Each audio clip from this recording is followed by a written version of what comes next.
Here is how I came back from an injury safely.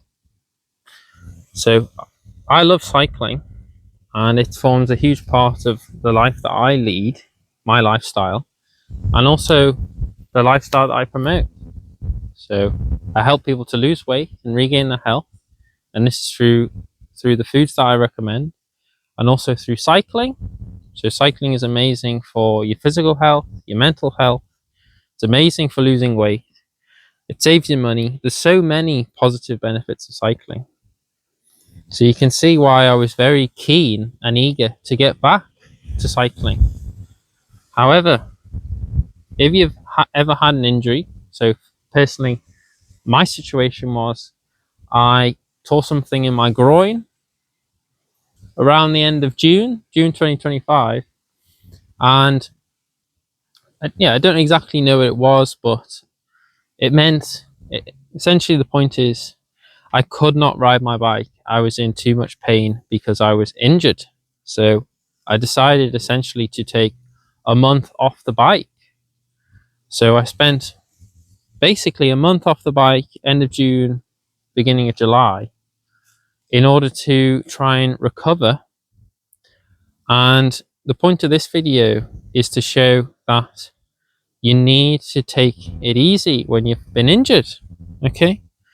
So depending on the severity of your injury, so this is actually probably one of the longest, if not the longest, I've ever had off the bike, or in terms of my adult life.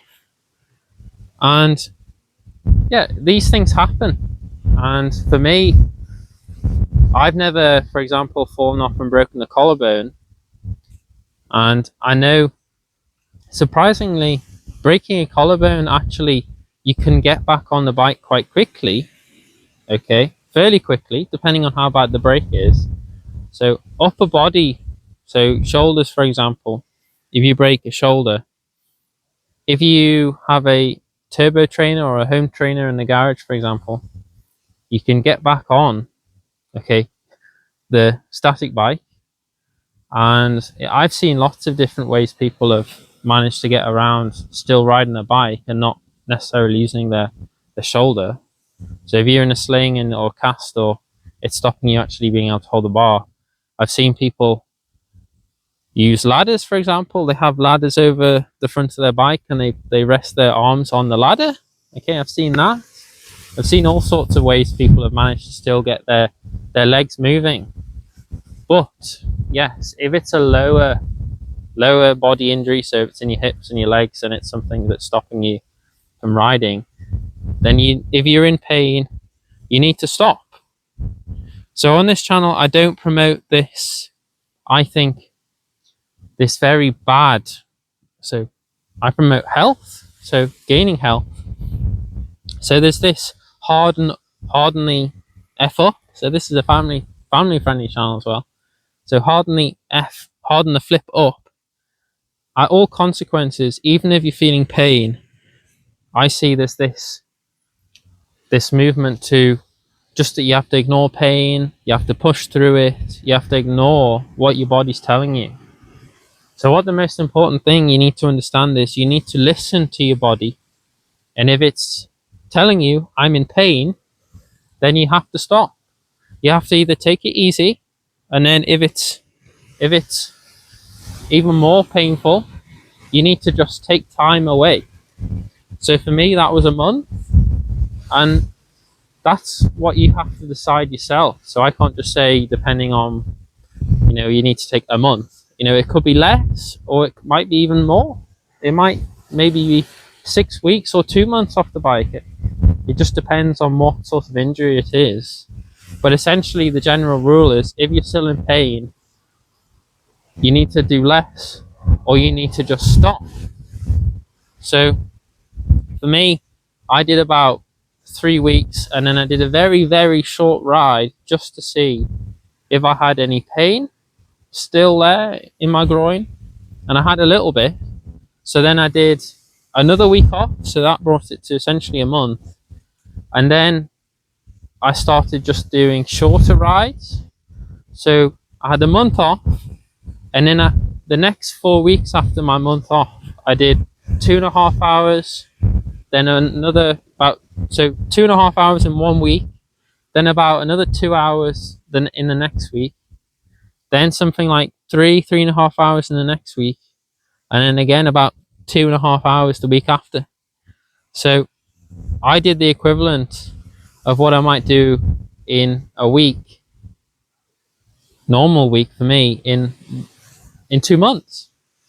So I did around 10 hours or so in July.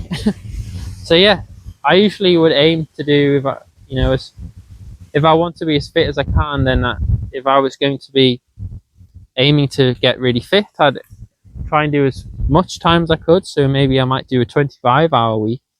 So you can see already I didn't do very much at all. And during this period where I was doing, just, the equivalent of, half an hour rides, at first there was a little bit of pain. So I decided that I wasn't going to set myself a specific amount of time where I say, well, I need to do 2 hours today, and whatever happens, I have to do it. I just rode to what felt comfortable and uncomfortable. So over those weeks that I was riding, the pain that I had in my groin that I'd actually have as well off the bike. Even walking, I'd have it a little bit.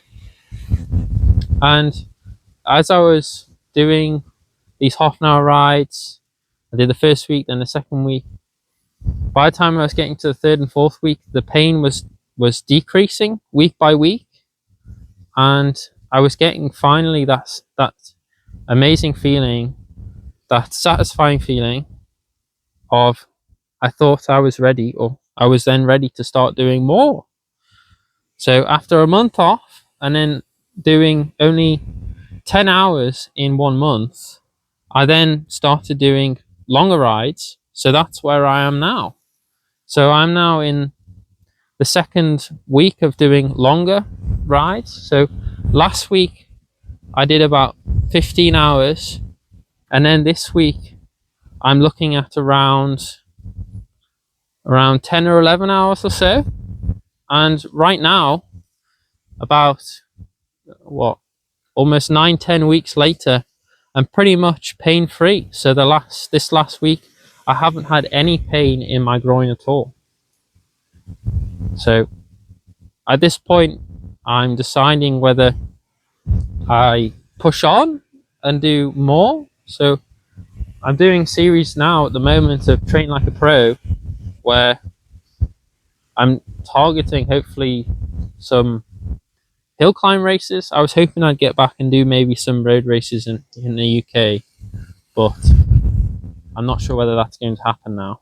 So yeah, filming this in August 2025, and in the UK, road racing seemingly is a dying sport here in the UK, unfortunately.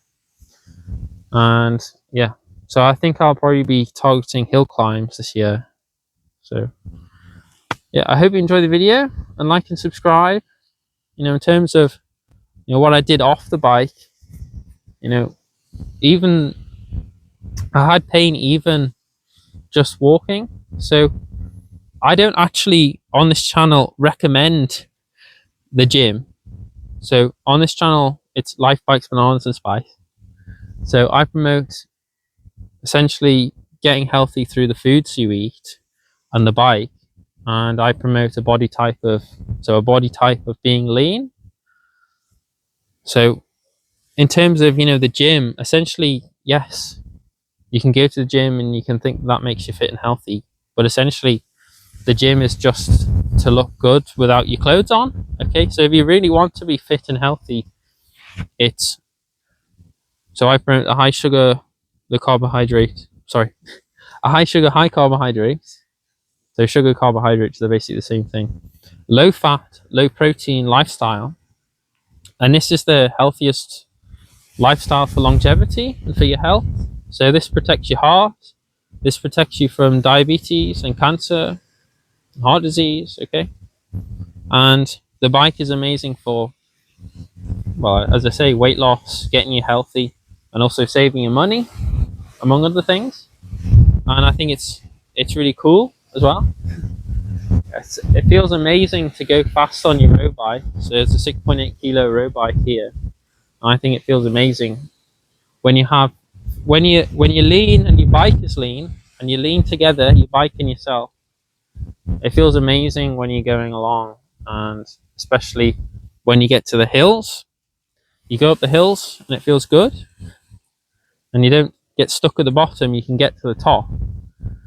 So in terms of the gym, for essentially going to the gym and maybe lifting weights for recovery, I'm not someone who recommends that.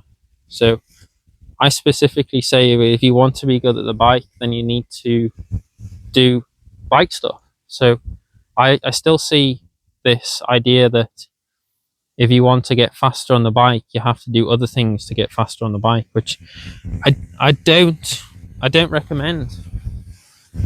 To say that if you do the gym and you lift weights in the gym, that makes you a faster cyclist.